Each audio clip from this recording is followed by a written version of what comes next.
네, 글로벌 전략가들 함께합니다. 자, 글로벌 식스의 하이라이트 함께하시죠. 자, 미증시를 일정으로 가득 차 있습니다. 자, 간밤에 3대 지수가 모두 사상 최고치를 경신했다라는 것 전해드렸죠. 경제 지표도 호조를 나타내고 실적도 아주 좋았습니다. 자, 간밤에 있었던 파월 의장의 발언들도 그 핵심을 짚어보도록 하겠습니다. 경제 유튜버 유사남님 연결하겠습니다. 안녕하십니까? 네, 안녕하십니까. 예, 어서 오십시오. 사상 최고치의 미증시 사상 최고치의 흐름 너무나 반가운데요. 자, ADP 민간 고용도 발표되고 파월 의장의 발언도 있었습니다. 이제 시장에서는 올해에 단 한 차례 남은 기준금리 인하에 대해서 시선이 집중되고 있습니다. 어떻게 보시나요? 월가에서는 낙관록 계속 펼쳐지고 있던데요. 네, 일단은 말씀해주신 것처럼 월가 쪽에서는 금리 인하에 조금 더 낙관론이 있는 것 같습니다. 오늘 나온 ADP 비농업 고용지수 자체도 어느 정도 도움을 주는 지표가 나왔는데요. 예상치를 2만 건이나 하회하는 지표가 나왔습니다. 14만 6천 건이 나오면서 예상치였던 16만 6천 건보다 적은 모습들이 발표가 되기도 했고요. 저번 달보다 4만 건이 떨어지는 지표가 발표가 됐음에도 불구하고 파월 연준 의장은 이 부분에 대해서 굉장히 강한 노동 지표다. 그리고 여기에 대해서 우리는 실업 지표가 좋게 나올 거다라고 생각을 한다라는 연설을 오늘 전체적으로 실행을 하기도 했었고요. 여기에 대해서 오늘 나왔던 ADP 비농업 고용 지수 조금 짚고 넘어갈 부분들이 좀 있다면 이번에 나왔던 ADP 비농업 고용 지수는 약세가 나온 섹터가 제조업 지수와 그 음식과 관련된 레저와 관련된 섹터들이 전체적으로 예상보다 낮게 나오는 지표가 나왔다고 합니다. 그 두 섹터를 제외하고는 나머지 섹터에서는 굉장히 건강한 데이터, 전달과 비슷한 데이터가 나왔다는 이야기가 나오고 있고요. 재미난 건 이 나왔던 데이터 같은 경우는 졸트 직장 창출 데이터 어느 정도 상충되는 부분이 있어서 이런 부분들은 앞으로도 나올 진짜 정부에서 발표하는 BLS에서 발표하는 비농업 지표를 한번 보고해야 될 필요가 있다고 생각이 들고요. 그리고 오늘 파월 연준 의장 같은 경우는 재미난 발언들을 했습니다. 오늘은 비트코인에 대한 발언들도 했고요. 그리고 트럼프 정부와의 발언에 대해서도 서슴없이 이야기를 하는 부분들이 좀 있었는데요. 간단하게 짚고 넘어가자면 이번에 나왔던 파월 연준 의장 같은 경우는 트럼프 정부와 잘 지낼 가능성이 있다. 앞으로도 잘 지낼 것 같다라고 이야기를 하면서 현재 여기에 대해서 감정이 없음을 명확하게 하기도 했고요. 비트코인 관련해서는 달러와 경쟁하는 자산이 아니라 달러와 경쟁하는 자산이 아니라 앞으로 코인이 상승하더라도 금과 같은 가치를 저장하는 수단으로서 쓰일 것이지 앞으로 이런 부분들에 대해서는 조금 더 달러보다는 우리가 지불하는 수단으로보다는 가치 저장으로 수단으로 보는 게 맞다라고 언급을 하면서 코인에 관련된 발언까지 이렇게 얘기를 하기도 했었는데요. 현재 월가 같은 경우는 지속적으로 낙관론을 얘기를 하면서 특히 이런 부분들이 1월 달까지 이어질 거다라고 이야기를 하는 투자자들이나 애널리스트들이 많이 커지고 있는 상황이고 최근 들어서 약간 강세론자가 아닌 하락론자들 같은 경우는 최근 들어 길을 못 펴거나 혹은 원래 자신들이 다니던 회사들에서 유명한 애널리스트들이 잘리는 모습들이 지속적으로 관찰이 되다 보니까 아무래도 이런 현재 분위기를 갖다 보면은 아무래도 한만 산타랠리라고 하죠. 산타랠리가 지속적으로 이어질 것으로 보이고 아마 1월 달까지는 전체적으로 상승세가 유지가 되지 않을까라고 생각이 좀 들고 있습니다. 예, 정말 미국 증시는 산타랠리에 이어 내년까지 불장이 이어질까요? 라는 질문을 드리고 싶었는데 최소한 내년 1월까지는 강세가 이어질 것이다. 라는 확신이 많이 들고 있습니다. 사실 이제 몬스터랠리라는 표현을 씁니다. 뭐 빅랠리를 이어서 제가 몬스터랠리의 위력함을 미증시에서 느끼게 되는 이유는 오늘도 빅테크의 강세가 한몫을 했는데요. 애플이 아마존의 AI 칩을 사용한다라는 소식에 아마존이 오늘 사상 최고치 흐름을 나타냈고요. 거품 논란이 무색했던 게 오늘 세일즈포스와 그 마벨이 실적이 굉장히 잘 나오면서 AI 거품론을 좀 잠재웠습니다. 자, 이러한 흐름은 또 어디까지 이어질 것이라고 보십니까? 혹시 과도한 경쟁에 대한 우려는 좀 없을까요? 근데 사실 오늘 애플이 아마존의 AI 칩을 쓴다라는 거 하는 것은 결국 엔비디아의 GPU를 의존도를 줄이기 위함이고 비용을 효율적인 대안을 모색하기 위함이다 보니까 어떻게 보면 엔비디아의 수요가 앞으로 미래에 있는 것들이 줄어든다라고 얘기를 할 수 있을 것 같은데요. 그럼에도 불구하고 오늘의 엔비디아 주가는 굉장히 고공행진을 했습니다. 오늘 IB들이 전체적으로 목표 주가와 투자 의견을 상향 조정하게 되면서 엔비디아와 테슬라가 같이 올라가는 부분들이 좀 있었는데 일단 그럼에도 불구하고 애플이 아마존의 AI 칩인 트레이니엄 2를 AI 모델 훈련과 검색 서비스에 채택을 했는데 그럼에도 불구하고 엔비디아가 떨어지지 않을 것이다라고 개인적으로 생각을 하고 있습니다. 일단 가장 중요한 이유는 엔비디아의 GPU는 아무리 미래에 대한 수요가 아마존의 수요가 소폭 하락한다고 하더라도 여기에 대해서 끄떡없이 아직까지는 공급이 수요를 뛰어넘지 못하는 상황이 몇 달간 혹은 몇 년간 지속될 수밖에 없고 지금 현재 아마존이 지속적으로 AI 관련된 칩을 개발을 하면서 앞으로 트레이니엄 3까지 2025년 출시 예정이다라고 얘기를 하지만 아직까지 강대한 엔비디아의 아성을 뚫기에는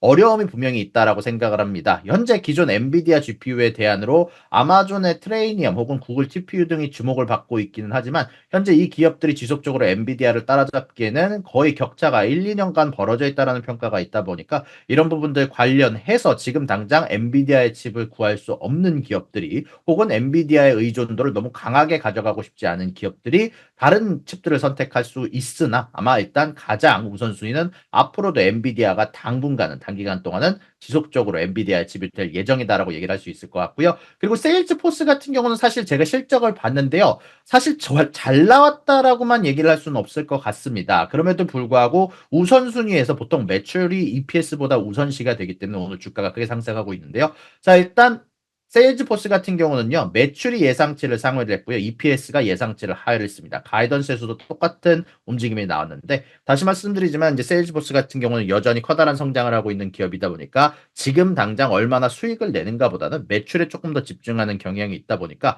이런 분위기에 휩쓸려서 세일즈포스 주가가 크게 상승했다라고 말씀드릴 수 있을 것 같습니다. 예, 당분간 엔비디아 중심으로 한 AI의 강세는 조금 더 집중을 받을 것으로 예상을 하고 있습니다. 자, 해외 증시의 이런 상승을 국내 증시가 좀 같이 받아들이면서 흡수를 했으면 좋겠는데 한국에는 예상치 못한 계엄령 이슈가 있었습니다. 자, 그래서 외국인 이탈과 한국의 특히 코리아 디스카운트 심화가 다시 우려되는 상황인데요. 외신에서는 한국의 민주주의 성공 신화가 계엄 사태 때문에 위기에 처했다라는 진단이 나오기도 했습니다. 45년 만에 한국에서 비상계엄이 선포됐다가 해제되는 초유의 사태였기 때문에 지금 외국에서도 집중을 하고 있는 모습인데요. 실제로 분위기는 어떻습니까? 외신들의 평가 어떻고요? 현지에서 보는 국내 증시의 분위기는요? 네, 일단 어제 증시의 움직임들은 이미 다들 알고 계실 테니까 제가 현지에서 보는 한국에 대한 시각과 한국에서 보는 시각의 차이점에 한번 집중해서 얘기를 해드리자면, 저 같은 경우는 어저께 집중적으로 외신들의 뉴스들과 그리고 인터뷰들을 집중해서 본 편이었는데요. 일단 여기에서 제가 블룸버그 뉴스를 통해서 한번 여러분들에게 외국에서 보는 한국에 대한 시선에 대해서 말씀드리고 싶은데, 어제 블룸버그는 이런 뉴스를 헤드라인으로 띄웠습니다. 여기에 대해서 계엄령이 분명히 놀라운 일이지만 새롭지는 않았다라는 표현을 썼습니다. 일단 여기에 대해서 예전에 한국에서는 이 계엄령 발표가 40여 년 전에 한번 있었고 분명히 이번에 다른 새롭게 이렇게 한국처럼 민주주의가 잘 정착된 나라에서 이런 일이 생긴 건 굉장히 놀라운 일이긴 하지만 앞으로도 역사적으로 있었던 일이기 때문에 앞으로도 일어날 수 있는 일이다라는 식으로 사실 뉴스가 적혀 있었거든요. 사실 CNN 쪽에서도 조금 더 역사적인 사건에 집중하는 모습을 보여주면서 이런 부분들에 대해서 우리가 한국에 있는 사람들은 이게 사실 단기적인 해프닝으로 지나갈 거라고 생각을 하지만 해외에 있는 투자자들 입장에서는 한국의 역사에 대해서 한국에 얼마나 민주주의가 정말 잘 정착되어 있는 데에 대해서 의문을 가지는 사람들이 조금만 늘어났다라고 볼 수 있을 것 같습니다. 특히 한국의 역사에 친숙하지 않은 투자자들이 많고 그리고 최근 들어서는 사실 AI 관련된 투자가 굉장히 많아지고 있다 보니까 지금 이 나온 뉴스에 대해서 한국인들이 보고 있는 한국 역사에 기반, 한국 문화에 대한 시선보다는 지금 당장 나온 뉴스에 어떤 단어가 들어가 있느냐 아니면 한국이 지금 당장 단기적으로 어떻게 될 거냐에 대한 집중하 있는 시선들이 많은 상황이고 여기에 대해서 실질적으로 아직 불확실성이 굉장히 많은 상황이고 현재 여기에 대해서 어떤 식으로 앞으로 진행이 될지 아무로 뭐 추가적인 계엄령이 있지는 않겠지만 앞으로 대선 상황이나 아무래도 이제 정치적인 상황이 어떻게 될지 모르다 보니까 단기적으로 생각했을 때는 지금 당장 한국에서는 조금 더 외국인 투자자들에서는 조금 더 조심할 수밖에 없는 상황이다라고 말씀드릴 수 있을 것 같고 그로 인해서 오늘 전체적으로 원화 대 달러나 아니면은 한국 관련된 주식들이 다시 또 반등하지는 못하는 모습들을 보여주고 있는데 아마 저는 이런 기간들이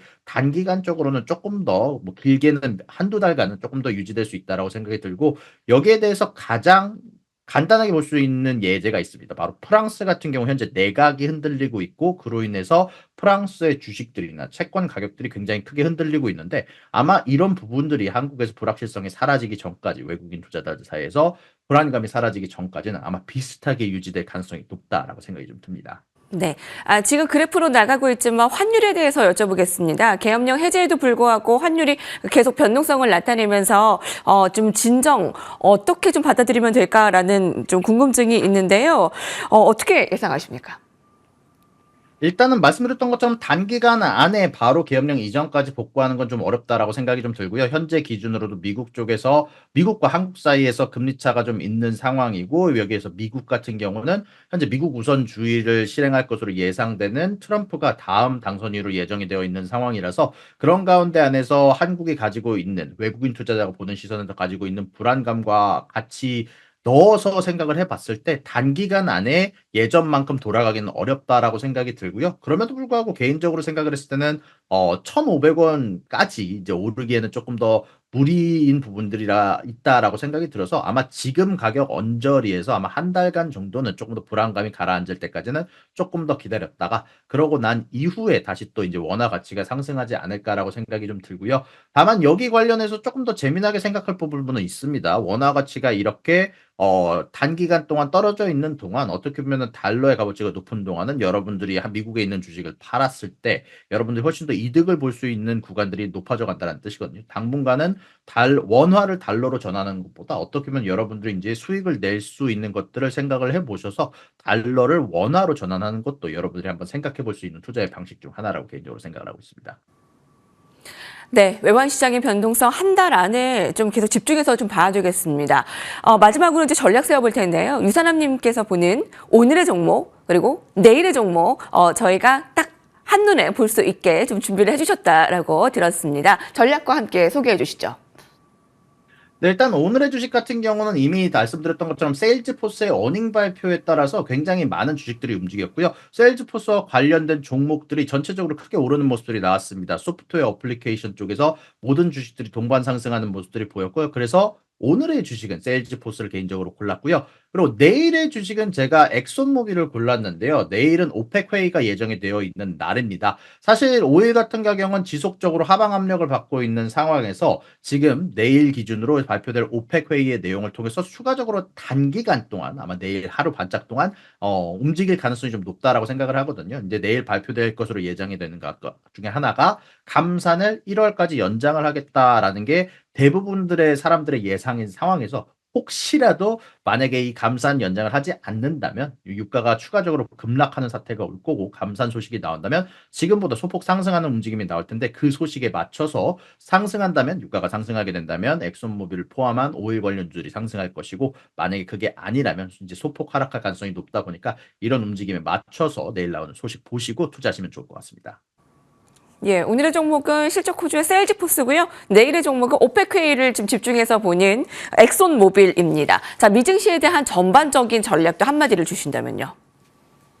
일단 미증시 같은 경우는 당분간 말씀드렸던 것처럼 단기간 동안은 조금 더 상승할 것 같습니다. 아마 한두 달간은 정확하게 말하면 다음 트럼프 당선인이 취임하는 데까지 1월 20일 언저까지는 상승할 거다라는 예상들이 굉장히 많은 상황이고요. 여태까지의 역사를 봤을 때 이 기간 동안은 크게 상승하는 경우가 많았고 취임식 전후로 해서 역사적으로 하락하는 경우가 많았다고 합니다. 지금 당장 나오는 소식 기준으로도 미국을 위협할 만한 소식이 있어 보이진 않습니다. 인플레이션은 상당히 많이 안정된 상황이고 소폭 높게 나오더라도 파월이나 아니면 연준 위원들이 지속적으로 언급하는 것처럼 크게 미국을 위협할, 경제를 위협할 정도는 아니다라는 데이터가 많다 보니까요. 이런 부분들에 따라서 당분간은 미국을 흔들 수 있을 만한 뉴스가 없다 보니까 조금 더 여러분들이 마음 놓고 미국 주식에서 여러분들이 좀 더 롱 쪽으로 투자를 하실 수 있는 방향성이 좀 있지 않을까라고 생각이 좀 듭니다.